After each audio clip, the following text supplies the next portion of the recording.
जय मसीह की। मेरे प्रिय परमेश्वर का बेटी बेटे, आप सबको जय मसीह की। मैं छोटी बातें बड़े प्रकाशन में आपको स्वागत करता हूं। परमेश्वर आप सबको बहुत आय से आशीष करे। आइए हम लोग आज परमेश्वर का वचन से थोड़ी देर हम लोग मनन करेंगे।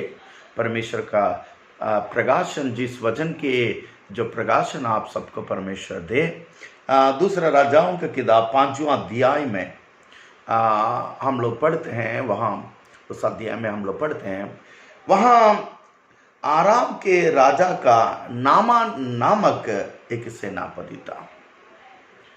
उस सेनापति के द्वारा आराम राज्य को जो वहाँ आरामियों को बहुत बड़ी विजय मिला उस सेनापति के द्वारा। लेकिन ये अच्छा व्यक्ति, यहाँ लिखा है, वो अपने स्वामी के दृष्टि में बड़ा और प्रतिष्ठित पुरुष था। अच्छे, वहां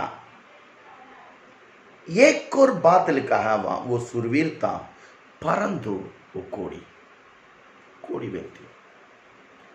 उसके कोड़ था। कोड़ अशुद्ध माना जाता है। कोड़ व्यक्ति हम जानते हैं। उनके जो प्रेज गॉड, नामान के वो सेनापति के घर में एक लड़की को वो गुलामी में लेके आए। वो लड़की थी, वो इस्राएल की थी। वो लड़की उनके घर में सेवा कर रही थी, उनके पत्नी की सेवा कर रही थी। लेकिन उसी लड़की ने इस बात को कहने लगी, यदि मेरा स्वामी शोमरोन के भविष्यवक्ता के पास होता तो क्या ही अच्छा होता, क्योंकि वो उसको कोड़ से चंगा कर देता। उस लड़की ने इस बात को कही, तुरंत उसने राजा के पास गया। राजा ने उन्हें इस्राएल के राजा के पास भेजा। जब इस्राएल का राजा के पास चिट्ठी भी लेकर, एक रिकमेंडेशन लेटर भी लिखकर वो आराम राजा ने उनको भेजा। वहां गए, वहां जो माहौल एकदम बिगड़ गया। इस्राएल का राजा बहुत क्रोधित हो गया। उसने अपना वस्त्र को फाड़ दी। बहुत बड़ा प्रॉब्लम वहां हो गई। ये बात को सुनकर जो परमेश्वर का दास, जो अभिषिक्त परमेश्वर का दास था, उसका नाम है एलीशा, तब राजा से कहने लगे, आप इतना दुखित मत रहिए, आप इतना क्रोधित मत हो गए, अब उन्हें मेरे पास भेजे। ये जान ले, वो इस्राएल में भी एक भविष्यवक्ता है, एक परमेश्वर का दास है। जैसे एलीशा के घर में वो नामान अपने सेना को लेकर, अपने लोगों को लेकर, रथ घोड़ा को लेकर, अपने दासों को लेकर, जो परमेश्वर का दास एलीशा के घर के सामने आके खड़े हो गए। एलीशा ने अपने घर के अंदर बैठा, वो बाहर नहीं आया। अंदर से एक सेवक से कहने लगे, जो अपने दास से कहने लगे, तुम जाकर उनसे कह दे वो यरदन नदी में जाकर 7 बार डुबकी लगा दे। तब वो आके इस बात को कहा, तुरंत नामान के अंदर इतना गुस्सा, क्रोध आ गए। वो क्रोध में वहां खड़े हैं। जो परमेश्वर का दास को मानने के बातों को, जो परमेश्वर की दास ने जो परमेश्वर का वचन को दिया, उस वचन को मानने के लिए वो तैयार है, क्रोध में खड़े हैं। मेरे प्रिय, हम यहां कुछ बातों को हम आपको सामने रखना चाहते हैं। नामान कोड़ हो गए, वो शुद्ध होना चाहते हैं लेकिन शुद्ध नहीं है। वहां एक छोटी लड़की ने ये कहने लगी, तुरंत छोटी लड़की के बात को तुरंत मान लिया। मानने के बाद बड़े काम करने के लिए तैयार हो गई। बड़ी काम क्या है? राजा के पास गए। राजा ने उन्हें रथ, वो सेना को दिया, घोड़ों को दिया, बहुत बड़ा खर्चा, सोना चांदी, आमें ड्रेस सब लेकर रवाना हो गए, चलने लगे। छोटी लड़की का बात को मानकर बड़े काम करने के लिए वो व्यक्ति तैयार हो गया, नामान।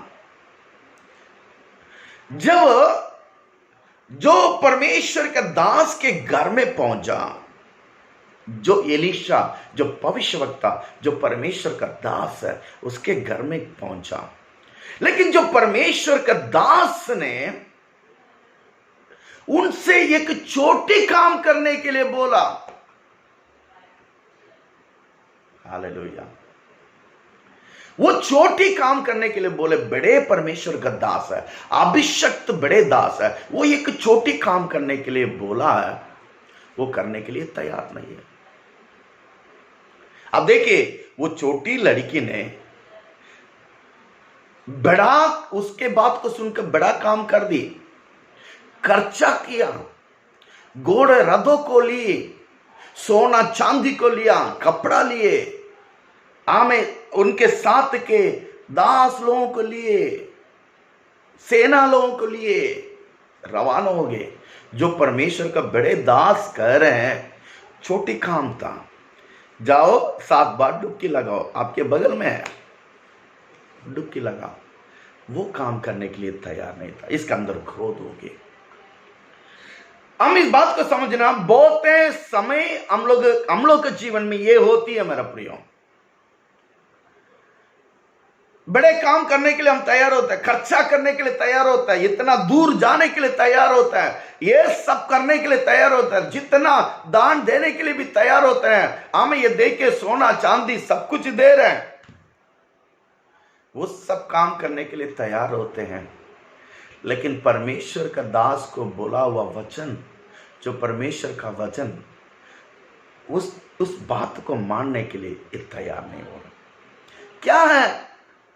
डुबकी लगा दो 7 बार, छोटी काम है, वो करने के लिए तैयार नहीं है। मेरा प्रियो, चमत्कार वहां रुक जाती है, चमत्कार वहां रुक जाता है। लेकिन परमेश्वर का धन्यवाद हो, उनका सेवक के लिए, एक छोटा सेवक था, उसने आकर कहने लगे, स्वामी, वो प्रभु का दास बड़ा काम तो नहीं बोला आपको करने के लिए, एक छोटी काम करने के लिए बोला, जाकर डुबकी लगा दो स्वामी, प्लीज डुबकी लगाइए। तब उस सेवक का बात को मान के ये यर्दन में गए, हमें डुबकी लगाया, पहला डुबकी लगाया, कुछ नहीं हुआ, दूसरा डुबकी लगाया, कुछ नहीं हुआ, तीसरा, 14, 5वां, कुछ भी नहीं हुआ, 6वां डुबकी लगाया, 12, ये सोचा अभी तो आधा कोड़ शुद्ध होना चाहिए था, हुआ नहीं। लेकिन अंधी में 7वां बार जैसे डुबकी लगा के बाहर आया, उनके पूरा शरीर शुद्ध हो गया। मेरा प्रिय परमेश्वर का बेटे, हम लोग जब चाहते हैं उसी समय चमत्कार नहीं होता, क्योंकि हमारा समय अलग है, जो परमेश्वर का समय अलग है। इसमें एक बात का समझना, परमेश्वर का समय वह परफेक्ट है। हालेलुया। परमेश्वर उसी समय करेंगे जो हमारे लिए जो सही है। हम लोग उसके पहले करना चाहते हैं, पहले हमारे ये हो जाए, पहले हम लोग पहले रहते हैं। लेकिन परमेश्वर ना पहले होता है ना बाद में होता है, लेकिन परमेश्वर हमें सही समय पर आपके जीवन में कार्य करता है। प्रियो, जो परमेश्वर का समय के लिए हम तैयार हो जाना। ये नामान ने इस बात को सोचा, पहला डुबकी लगाया, ठीक नहीं हुआ, दूसरा डुबकी लगाया, इनके अंदर क्रोध बढ़ रही है। पहला में, दूसरा में, तीसरा में नहीं होगा। जो परमेश्वर ने बोला 7 डुबकी लगाओ, जो परमेश्वर ने बोला तो 7 डुबकी लगाओ, इसका मतलब 7 में ही चमत्कार है। हालेलुया। जो परमेश्वर का वचन जो कहते हैं उसी में चमत्कार है। मेरा प्रियो, परमेश्वर का धन्यवाद करता हूं, जो नामान ने, जो परमेश्वर का दास की बात को माना, डुबकी लगाया, उनके जीवन में चमत्कार हुआ। परमेश्वर इस वचन के द्वारा आप सबको बहुत ऐसा आशीष करें।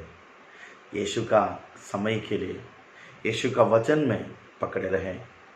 यीशु का समय में आपके जीवन में कार्य होगा, चमत्कार होगा, क्योंकि परमेश्वर का समय अलग है, हमारा समय अलग है। लेकिन जो परमेश्वर का समय परफेक्ट होंगे, सही समय होंगे। परमेश्वर आपका आशीष करें। आइए प्रार्थना करें। पिता परमेश्वर, आपके समूह में हम आते हैं, आपके चरणों में आते हैं। आपके बेटी बेटे, आपके दास दासियां, आपके बच्चे लोग, आपके हमें पिता जो वचन को सुनते हैं, उन सबके ऊपर आपके हाथ होने पाए। सभी लोग हमें एक चमत्कार को चाहते पिता। प्रभु यीशु, आप अपने बेटी बेटे के समय जीवन में आपके एक चमत्कार होने पाए। आप आशीष करें पिता, आपके लोग धन्य हो जाए, यीशु का नाम है। आमीन आमीन। जय मसीह की। परमेश्वर आप सबको बहुत आशीष करे।